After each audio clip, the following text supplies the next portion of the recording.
Good morning, this is All India Radio Kohima. The morning news read by Nobin Pradhan. Nagaland State Disaster Management Authority NSDMA conducted the District DMA conclave in Kohima with advisor of NSDMA and CAWD Kajito Kinimi as the special guest. Virtually addressing the participants, Kinimi made special reference of District Task Force for COVID-19 and expressed satisfaction at the extraordinary efforts put in place by all stakeholders to contain and manage the pandemic cases in their respective districts as per the SOPs. He called upon the DDMAS to have a separate disaster management division with designated officers to ensure proper monitoring and response in the event of calamities and disaster in the districts, maintaining that Village Disaster Management Authority VDMA can play a vital role in disaster risk reduction at the community level.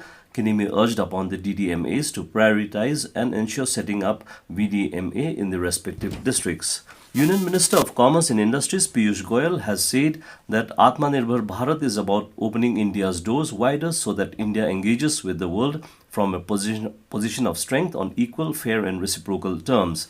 Delivering the keynote address at an event yesterday, he said that India should focus its energies on creating within the country, learning from experiences across the world, bringing best of technologies to India, attracting capital, skills and high-quality education and healthcare. He said technology will play an important role in achieving Atmanirbhar Bharat and the government will support startups and industry in expanding technology ecosystem. Goyal said that the dream of Atmanirbhar Bharat can become a reality only if people follow the clarion call of vocal for local. He also said that India should focus its energy on doing free trade agreements with countries who can provide high technology products while providing market access to products where India has strength. On behalf of the Red Cross Society, Deputy Commissioner Tuensang Kumar Ramnikant distributed packages containing masks and soaps to all the wards under Tuensang town.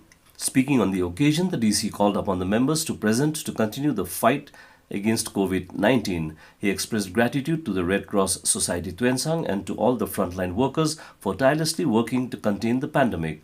Chief Medical Officer Tuensang, Dr. Moore, highlighted the importance of lending support to COVID-19 patients and requested the members to spread awareness to combat stigmatization of patients. Parent District Review Meeting on Ayushman Bharat Pradhan Mantri Jan Arogya Yojana ABPMJAY health scheme have decided to approach the concerned authority to impart reorientation training for the stakeholders in the district for smooth and successful implementation of the program. The decision was taken during a review meeting held on Friday at the DC's office Peren under the chairmanship of Deputy Commissioner Senti Wapang Iyer to improve the performance of the district. District Coordinator Kehi Malungle said that the ABPMJAY is the world's largest insurance scheme financed by the government, which provides cashless access to healthcare service for the beneficiary at the point of service in the hospital. The members present in the meeting were of the view that lack of awareness of the scheme hampers the smooth implementation of the program. Prime Minister Narendra Modi will share his thoughts with the people in the country and abroad in the Mann Ki Baat program on All India Radio at 11 a.m. today. It'll be the 71st episode of the monthly radio program. It'll be broadcast on the entire network of AIR and Doordarshan and also on AIR News website www.newsonair.com and News On Air mobile app. It'll also be streamed live on the YouTube channels of AIR, DD News, PMO and Information and Broadcasting Ministry. AIR will broadcast the program in regional languages immediately after the Hindi broadcast. The regional language versions will be repeated at 8 in the evening. And as the nation fights COVID-19 pandemic, let us all remember to stay safe and protected by following these 3 simple steps. Wear a face mask, wash hands frequently with soap and water or use hand sanitizer and follow social distancing norms. And that's all the news we have for you this morning. Have a nice day.